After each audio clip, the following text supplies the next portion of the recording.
Welcome to lecture number 3। मैं डिम्पल कच्ची और आज हम लोग बात करने वाले हैं बीए के चैप्टर नंबर 2 के lecture number 3 that is business services 1 का लेक्चर 3। इसमें हम लोग कवर करने वाले हैं what is godown and how many types of godown. Godown होता क्या है, वेयर हाउस होता क्या है, किस तरह से होता है, उसके टाइप्स क्या है, सब हम लोग ये चैप्टर में कवर करने वाले हैं। सबसे पहला है गोडाउन और वेयर हाउस की डेफिनेशन क्या है। भाई godown is a such services where the product is stored. Simple meaning, कहीं भी आप देख लो, जैसे आपके घर का स्टोर रूम, ठीक है। स्टोर रूम मतलब क्या, घर की सारी चीज़ें हम लोग एक जगह पे स्टोर करते हैं। उसी तरह से बिजनेस में कोई भी प्रोडक्शन होता है तो प्रोडक्शन तो ऐसा नहीं होता कि एक बार प्रोडक्शन एक बोतल का हो गया तो बात खत्म। डिमांड तो रोज़ आएगी, प्रोडक्शन और बढ़ेगा। तो जब प्रोडक्शन होता है, बल्क में प्रोडक्शन होता है, तो उसे रखते कहाँ है, वेयर हाउस में। Warehouse is nothing but just a one room where you can keep or you can store your all product at just one place, ठीक है। Simple meaning. इसका मेन ऑब्जेक्टिव क्या है, to store the quality of the product. Quality product, ठीक है, वो वहाँ पे जितनी भी प्रोडक्ट्स होती है वो उसकी क्वालिटी मेंटेन रहे, ठीक है। ऐसा तो नहीं होता कि चलो सपोज कोका कोला की बॉटल है तो कोई गोडाउन में स्टोर की है, तो जब उसका सप्लाई होगा तब अगर आपके हाथ में कोई ब्रेक प्रोडक्ट आ गई तो आप उसको लेना पसंद करोगे। तो यहाँ पे गोडाउन या फिर वेयर हाउस का मेन एम यही है कि यहाँ पे वो कोई भी प्रोडक्ट है उसकी वो क्वालिटी मेंटेन करता है, ठीक है। Godown creates time utility for the product. Time utility हम लोगों ने पहले चैप्टर में देखा था, ठीक है। Forms of creation of utility में 3 यूटिलिटी थी, form utility, place utility and time utility. Time utility का मीनिंग क्या है, प्रोडक्शन तो कब का हो गया, वो सारी की सारी चीज़ें स्टोर भी हो गई, अब जब उसकी ज़रूरत होगी तब वो सारी की सारी प्रोडक्ट्स बाहर निकलेगी, व्हेन इट इज नीडेड, ठीक है। अब हम लोग देखते हैं टाइप्स ऑफ गोडाउन। कितने टाइप के गोडाउन होते हैं भाई, गोडाउन में भी टाइप होते हैं, ऐसा नहीं कि जनरल गोडाउन नहीं होता है भाई। वेयर हाउस के भी टोटल 3 टाइप है, ठीक है। सबसे पहला है ओनरशिप के पर्सपेक्टिव से, दूसरा है कस्टम ड्यूटी के पर्सपेक्टिव से, तीसरा है यूजफुलनेस के पर्सपेक्टिव से, ठीक है। ये टोटल 3 पार्ट है। अब उसके भी पार्ट्स हैं। ओनरशिप में क्या आता है, प्राइवेट या फिर पब्लिक, डिटेल में हम लोग देखेंगे, रुको। कस्टम ड्यूटी में क्या आता है, कस्टम ड्यूटी पेड और बॉन्डेड गोडाउन, और यूजफुलनेस के हिसाब से जनरल एंड स्पेशल। अब इसमें से ये जो बॉन्डेड गोडाउन है ना, वो बहुत ही इम्पोर्टेंट है, ठीक है। आपको याद रखना है, मे भी आपको 2 मार्क में पूछ सकते हैं। सबसे पहला हम लोग देखेंगे कि भाई टाइप्स ऑफ गोडाउन में सबसे पहले क्या होता है, ओनरशिप के पर्सपेक्टिव से हिसाब से 2 गोडाउन, प्राइवेट और पब्लिक। तो प्राइवेट गोडाउन मतलब क्या, सपोज आपका कोई बिजनेस है, प्लास्टिक का बिजनेस है, आप लोगों ने प्लास्टिक की बॉटल्स मैन्युफैक्चर करते हो, तो आपके वहाँ पे जो आपका स्टोरेज या फिर गोडाउन या फिर वेयर हाउस होगा वो प्राइवेट गोडाउन या फिर वेयर हाउस के नाम से जाना जाएगा, ठीक है। सिंपल, वो आपका खुद का है। पब्लिक में क्या होता है, पब्लिक में कोई भी लोग अपनी चीज़ आके रख सकते हैं, आपकी कोई भी प्रोडक्ट, ठीक है, वो पब्लिक गोडाउन में। अगर आपके पास गोडाउन नहीं है, आपकी फैक्ट्री है पर आप लोगों के पास गोडाउन नहीं है, तो आप अपनी सारी की सारी जो प्रोडक्शन की चीज़ है वो यहाँ पे स्टोर कर सकते हो। तो यहाँ पे क्या है, the godown which own not for storing good for own business, ठीक है, बट फॉर पब्लिक यूज। खुद के लिए नहीं होती, खुद के लिए होती है, खुद का गोडाउन है तो वो प्राइवेट होगा। पब्लिक में क्या है, वो सबके लिए ओपन है, जैसे गार्डन, पब्लिक गार्डन, तो वो सबके लिए ओपन होता है। उसी तरह से पब्लिक गोडाउन, तो वो सबके लिए ओपन है, पर यहाँ पे उसके कुछ रूल्स हैं। यहाँ पे क्या होता है कि किसी को रेंट पे करना पड़ता है and the expenses of store. आप अपनी चीज़ें जो यहाँ पे स्टोर करते हो, आपका जो प्रोडक्शन है वो यहाँ पे आप स्टोर करते हो, तो आपको रेंट देना पड़ता है। क्यों?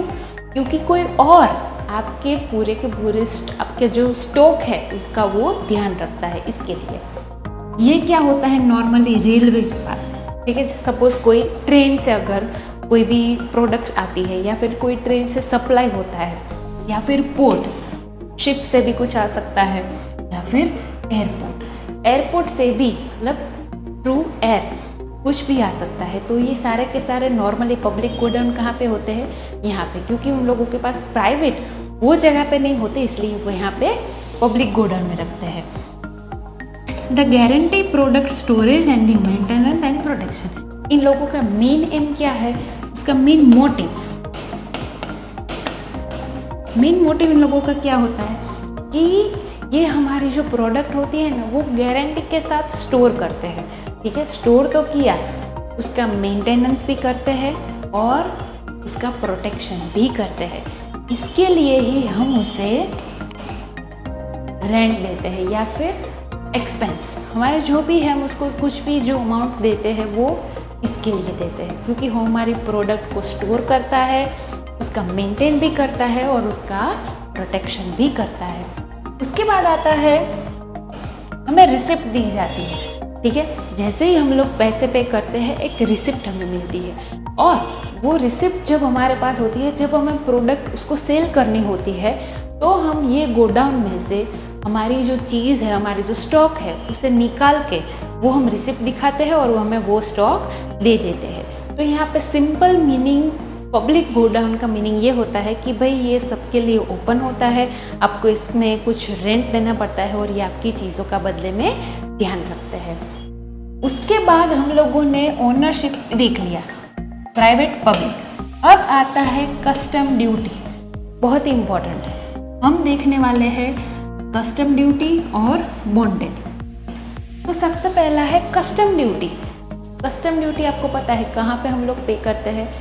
जब भी कोई गुड्स फॉरेन से, ठीक है, आउटसाइड इंडिया, फॉरेन से गुड्स अगर यहाँ पे इंडिया में आता है, इसके लिए हम कस्टम ड्यूटी पे करते हैं। सिंपल, यहाँ पे क्या है? इम्पोर्टेड गुड्स, कोई भी गुड हम इंपोर्ट करते हैं उसके लिए हमें इंपोर्ट ड्यूटी गवर्नमेंट को पे करनी पड़ती, ठीक है।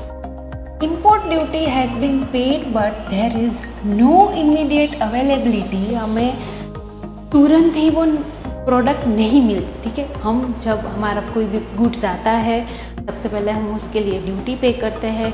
जैसे ही उसकी प्रोसेस ख़त्म होती है, वो सारा का सारा क्लियर हो जाता है, उसके बाद हमें हमारा स्टॉक मिल जाता है। They are store in a public godown. अगर हमारे पास आपका खुद का गोडाउन नहीं है तो वो कहाँ पे होता है? पब्लिक गोडाउन, जैसे हम लोगों ने देखा था। सी पोर्ट और एयरपोर्ट और बॉर्डर एरियाज, रेलवे नहीं यहाँ पे आएगा, क्योंकि रेल से कोई भी गुड्स फॉरेन से यहाँ पे नहीं आता। नॉर्मली कौन सी जगह पे होते हैं? सी पोर्ट से, ठीक है। जैसे सी रूट अगर हम लोगों ने चूज़ किया है, जैसे वास्को दी गामा। एयरपोर्ट, ठीक है, एयर से कुछ भी आ सकता है, या फिर बॉर्डर एरियाज़, जो देश की सरहदें होती है, वहाँ पे जनरली ये गोडाउन लोकेटेड होते हैं। Such godown are known as godown for product whose custom duty is paid. जिसकी कस्टम ड्यूटी हम लोगों ने पे कर दी है, ये गोडाउन उसके लिए फेमस है। अब दूसरा आता है और बहुत ही important, bonded godown. Bonded godown का मीनिंग क्या है? सिंपली अगर बिना यहाँ पे रीड किए आपको समझा दूँ तो सिंपल मीनिंग इसका ये है कि जो भी कोई गुड्स आता है उसका हम यूज़ नहीं करते, उसका हम री एक्सपोर्ट करते हैं, ठीक है। सिंपल मीनिंग, सपोज कोई भी चीज़ हमने चाइना से मंगवाई, जैसे टॉयज़ हम लोगों ने चाइना से मंगवाए, वो बल्क में आए, ठीक है। अब हम यहाँ पे क्या करेंगे? ये गोडाउन में हम चीज़ें बाइफरगेट करेंगे कि चलो ये सॉफ्ट टॉयज़ है तो ये एक बॉक्स में जाएंगे, यहाँ पे इलेक्ट्रॉनिक टॉयज़ है तो ये एक बॉक्स में जाएंगे, यहाँ पे प्लास्टिक ज़्यादा है ये वाले टॉयज़ है तो ये यहाँ पे जाएंगे। हम लोगों ने यहाँ पे बाइफरकेशन किया। अब यही प्रोडक्ट को हम इंडिया में लाए बगैर हम लोग डायरेक्टली अमेरिका में हम लोग सपोज ये एक्सपोर्ट करने वाले हैं। तो ये गोडाउन स्पेसिफिकली किसके लिए है? जो भी कोई भी गुड्स आता है उसे हम लोग रीपैकिंग करना है या फिर हमें उसको फिर से री एक्सपोर्ट करना है, रीपैकिंग करके री एक्सपोर्ट करना है। सपोज यहाँ पे हम लोगों ने बल्क में मंगवाए थे, इसकी वजह से हमें वो लो प्राइस में मिला, पर हम चाहे तो ये हाई प्राइस में भी किसी को सेंड कर सकते हैं। ठीक है, तो नॉर्मली ये गोडाउन किसके लिए ब्लेसिंग्स है? री एक्सपोर्टिंग या फिर रीपैकिंग। यहाँ से आई हुई कोई भी चीज़ या ये गोडाउन में कोई भी चीज़ ऐसी नहीं आती जिसका यूज़ हम अपने पर्सनल यूज़ के लिए कर सकें। Simple, clear. ओके, तो यहाँ पे हम लोगों ने ओनरशिप के हिसाब से देख लिया, private and public. Custom duty भी देख लिया, कौन सा? कस्टम ड्यूटी और बॉन्डेड गोडाउन। अब आता है लास्ट, यूजफुल के हिसाब से जनरल एंड स्पेशल। अब जनरल गोडाउन का मीनिंग क्या? जनरल, सबके लिए। इसमें कुछ ऐसा नहीं होता, कोई भी चीज़ हो, सपोज अगर हम लोग जूसेस की बात करें तो सारे के सारे जूसेस जितने भी हैं वो भी यहाँ पे स्टोर होते हैं। सपोज कोई भी प्लास्टिक की बॉटल्स है, जैसे पानी की बॉटल, वो भी यहाँ पे स्टोर होती है, या फिर टॉयज़, कुछ भी अगर आप देख लो वो सब एक गोडाउन में एक साथ रह सकता है, जिसका मीनिंग सिंपल होता है कि जनरल गोडाउन। जनरल गोडाउन में कोई भी जनरल चीज़ हम लोग स्टोर कर सकते हैं। ठीक है, नो स्पेशल केयर और स्पेसिफिक मेंटेनेंस और ट्रीटमेंट। प्लास्टिक की बॉटल है, उसका मैं कोई स्पेशल केयर नहीं करनी पड़ती कि हाँ उसको इतने ही, हाँ सनलाइट में नहीं रखना पड़ता, पर उससे ज़्यादा एक बार आपने गोडाउन में रख दिया तो बस दूसरी बार आपको देखने की ज़रूरत नहीं होती। उसकी कोई स्पेशल केयर नहीं होती, स्पेसिफिक मेंटेनेंस नहीं होता, या फिर उसकी कुछ ट्रीटमेंट नहीं होती। तो वो सारा का सारा स्टॉक कहाँ पे जाता है? जनरल गोडाउन में। अब स्पेशल गोडाउन की बात करें तो यहाँ पे स्पेशल केयर भी होगी, मेंटेनेंस भी होगा, ट्रीटमेंट भी होगी। जो वहाँ पे नहीं हुआ वो सब यहाँ पे होगा। ठीक है, स्पेशल गोडाउन में क्या आता है? स्पेसिफिक गोडाउन में कि सपोज आप लोगों को मिल्क, जैसे अमूल मिल्क है, तो अमूल मिल्क का एक स्पेशल गोडाउन अमूल मिल्क का ही होता है। उसमें कोई भी दूसरी चीज़ नहीं आ सकती, क्योंकि मिल्क को एक प्रॉपर टेम्परेचर में सेट करना पड़ता है। अगर टेम्परेचर हाई हुआ तो भी दूध खराब हो सकता है, या फिर टेम्परेचर लो हुआ तो भी हमारा मिल्क खराब हो सकता है। इसकी वजह से क्या होता है? स्पेशल गोडाउन ये स्पेशल चीज़ों के लिए ही होते हैं। सपोज वेजिटेबल्स है, तो वेजिटेबल्स को हमें एक स्पेशल टेम्परेचर में ही सेट करना पड़ता है, उसको हम जनरल गोडाउन में स्टोर नहीं कर सकते। फॉर एग्जांपल आइसक्रीम है, तो आइसक्रीम के लिए चिल्ड या फिर कोल्ड स्टोरेज होता है, वहाँ पे ही हम लोग आइसक्रीम रख सकते हैं। तो यहाँ पे क्या है? ये बहुत ही एक्सपेंसिव है, क्योंकि यहाँ पे स्पेशल केयर भी होती है, ट्रीटमेंट भी होती है और सारा का सारा मेंटेनेंस भी होता है। तो सबका यहाँ पे एक्सपेंसेस बहुत ज़्यादा होता है, इसलिए स्पेसिफिक गोडाउन या फिर स्पेशल गोडाउन बहुत ही एक्सपेंसिव होता है। और यहाँ पे अलग अलग तरह के लॉज भी फॉलो होते हैं। जैसे मैंने बोला कि दूध है तो मिल्क को एक प्रॉपर टेम्परेचर में सेट करना होता है। मिल्क को जो टेम्परेचर में सेट करे, ऐसा ज़रूरी नहीं है कि वही टेम्परेचर आइसक्रीम के लिए भी सेट हो। ओके, तो अलग अलग जगह के अलग अलग रूल्स होते हैं। तो यहाँ पे आप लोगों का पूरे के पूरे टाइप्स ऑफ गोडाउन खत्म होते हैं। मिलते हैं हम लोग नेक्स्ट लेक्चर में। Till then bye bye. क्या बोल रहे हो? बच्चे YouTube के वीडियो देखने से अच्छा Instagram पे जाते हैं फ्रेश होने के लिए, और तब भी मुझे फॉलो नहीं करते।